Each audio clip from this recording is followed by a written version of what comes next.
সামনে একবারই আছে, এবারে যা ভোট চাইতে হবে, ঠিক আছে? ও আর শোন, তুই কোনো উল্টাপাল্লা কথা কিন্তু বলবি না। তোর মুখ দিয়ে যদি একটা উল্টাপাল্লা কথা বাইর হয়, ওই যে সেরিয়া লোক, একদম কিন্তু আমার ভোটটা নষ্ট হয়ে যাবে কিন্তু।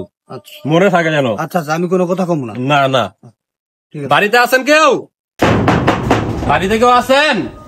আরে কে? চাচা আমরাই। আরে দাঁড়াও আইতাছি।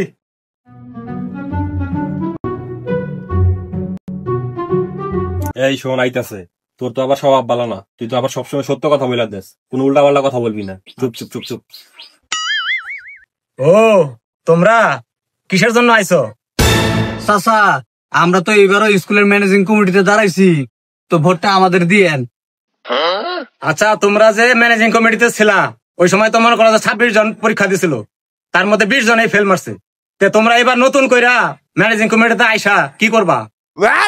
আরে চাচা এর আগে 26 জনের মধ্যে 20 জন ফেল মারছে, এবার 26 জনের মধ্যে 26 জনই ফেল মারবো। আরে চাচা, ওর কথা কিছু মনে করেন না, পাগল ছাগল মানুষ। এবার 26 জনের ভিতরে 26 জনে পাস করবে ইনশাল্লাহ। আপনি খালি ভোটটা আমারে দিয়েন। তোমরা যতই কাকুতি মিনতি করো, এইবার আর তোমাকে আমি ভোট দিতাম না, কারণ তোমরা থাকা অবস্থায় তোমরা নিয়োগ বাণিজ্য করছো। এবার যারা নতুন দাঁড়াইছে আমি হ্যাঁ ওই ভোট দিমু। চাচা আপনার পায়ে ধরি চাচা, চাচা 13 লাখ টাকা নিয়ে খাই ফেলেছি চাচা।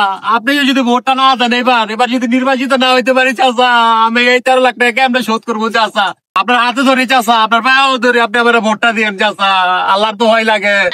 আমার যতই পাও দিয়ে কান্দাকাটি করো, কোনো লাভ হইব না, কারণ এইবার যারা নতুন ম্যানেজিং কমিটিতে দাঁড়াইছে আমি হ্যাঁ ওই ভোট দিমু। যতক্ষণ পর্যন্ত আপনি কথা না দিবেন, আমারে ভোট দিবেন না, ততক্ষণ আমি পাস আর মুনা চাচা। আরে বুঝতে পারছি তুই আমার পাও ছাড়বি না। এই আনিস মিয়া। হ্যাঁ ভাই। ওকে পালিশ দিতে হইব, পালিশের যন্ত্রটা নিয়ে আয় তো। এখনই আনতাছি, দাঁড়াও।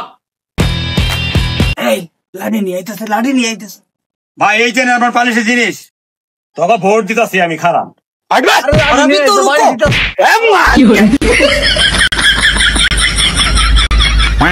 আপনারা এরকম প্রতারকরা কোনোদিনও ভোট দিবেন না, দিলে ভালো মানুষেরা ভোট দিবেন, যেন প্রতিষ্ঠানের উন্নয়ন হয়।